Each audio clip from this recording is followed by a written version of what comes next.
J'ai raté mon rêve au Japon. Et honnêtement, je pensais pas que ça allait m'arriver. Et aujourd'hui, je vais vous raconter pourquoi. Salut à tous, j'espère que vous allez bien. Aujourd'hui, je pense que c'est le bon moment pour vous parler un peu plus de moi et surtout de mon histoire avec le Japon. Parce qu'au final, la chaîne a déjà plus d'un an et surtout, vous êtes de plus en plus nombreux à vous abonner à la chaîne et franchement, ça me fait super plaisir. Et d'ailleurs, juste avant mon voyage au Japon, on a passé la barre symbolique des 1000 abonnés. Donc vraiment, un grand merci à tous. Et justement, je me suis dit que c'était peut-être le bon moment pour vous raconter un peu mon parcours sur le Japon et surtout ce qu'il s'est vraiment passé. Et pour comprendre tout ça, il faut revenir quelques années en arrière. Alors, à la base, ma passion pour le Japon, elle a commencé quand j'étais enfant. Je dirais vers 8-10 ans à peu près. Et comme tout jeune garçon issu de la génération 90, elle a commencé avec les vieux animés comme Olivier Tom, Ranma 1/2 et bien d'autres encore. Alors au début, c'était tout simple. J'aimais juste bien regarder les dessins animés comme un jeune garçon quoi.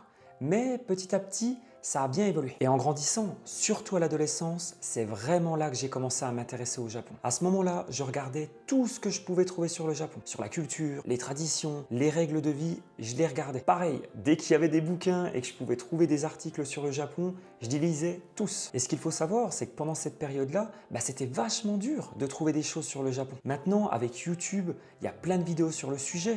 Maintenant, on est bondé d'informations. Mais avant, c'était super compliqué. Et c'est là honnêtement que ma passion, elle a commencé à exploser. Pour vous dire, ma chambre était remplie de Japon. Mais vraiment, il y en avait partout. Quand j'y pense, c'était vraiment n'importe quoi. Plus le temps passait et plus j'en apprenais sur le Japon, et je ne saurais pas comment vous expliquer, mais ce pays me parlait vraiment. Et c'est là que tout a changé. À ce moment-là, il y a eu une idée et même un rêve qui s'est installé.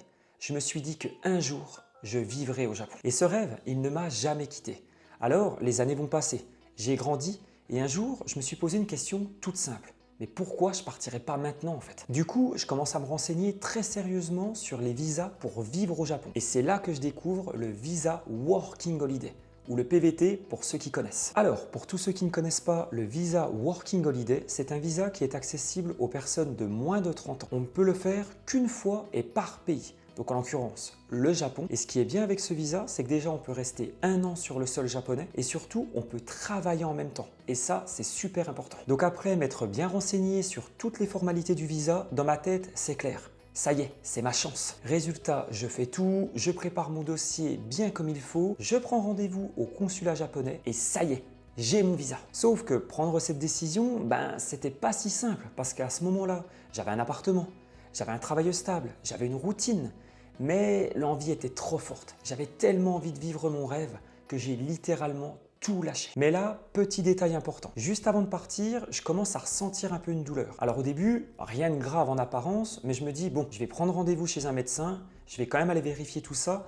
Parce que bon, je vais quand même partir un an au Japon, c'est quand même mieux de faire un petit check avant. Et là, le médecin me dit, écoutez, vous pouvez partir, il n'y aura pas de problème, mais après votre séjour d'un an au Japon, ce serait bien de rentrer et de vous faire opérer quoi. Sur le moment, ça me rassure. Du coup, je décide de partir quand même. Et là, il y a deux choses très importantes à savoir. C'est qu'avant de partir au Japon, j'avais réussi à trouver un appartement à Tokyo dans le quartier de Koenji. Et en plus de ça, j'avais même réussi à trouver du travail dans un restaurant français. Donc, tout était prêt, tout était carré. Et ça, c'est très important pour le reste de l'histoire. Du coup, j'arrive à Tokyo en octobre 2022. Et honnêtement, c'était incroyable.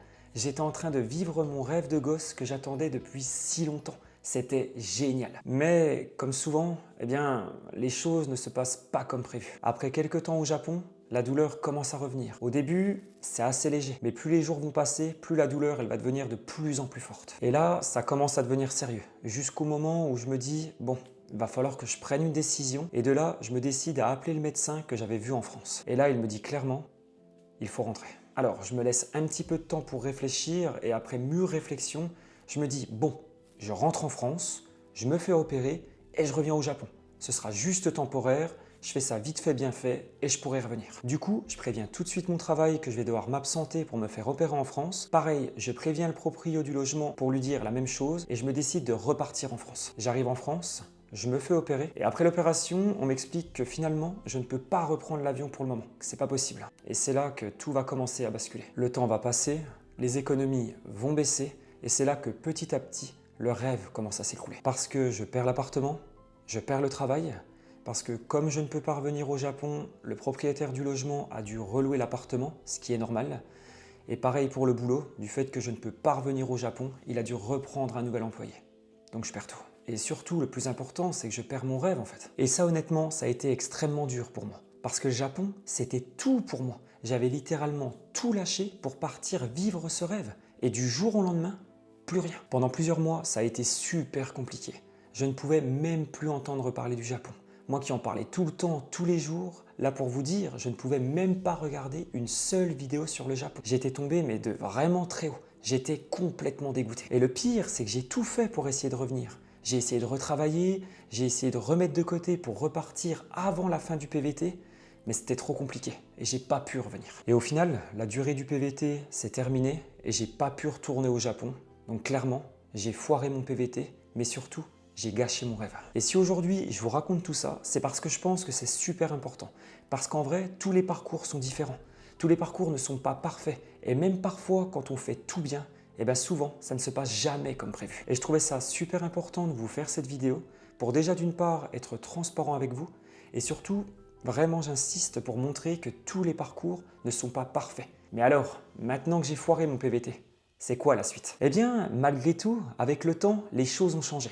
Petit à petit, j'ai commencé à me reconstruire. Et surtout, ma passion pour le Japon, elle est revenue. Et là, je me suis posé une question. Pourquoi je ne lancerais pas ma chaîne YouTube? Parce qu'en fait, j'adore le Japon, j'adore faire des vidéos, alors pourquoi attendre? Parce qu'à la base, pour être honnête avec vous, je voulais lancer ma chaîne YouTube une fois que je serais reparti vivre au Japon, mais pas avant. Mais au final, je me suis lancé et honnêtement, je ne le regrette pas du tout parce que maintenant, vous êtes là.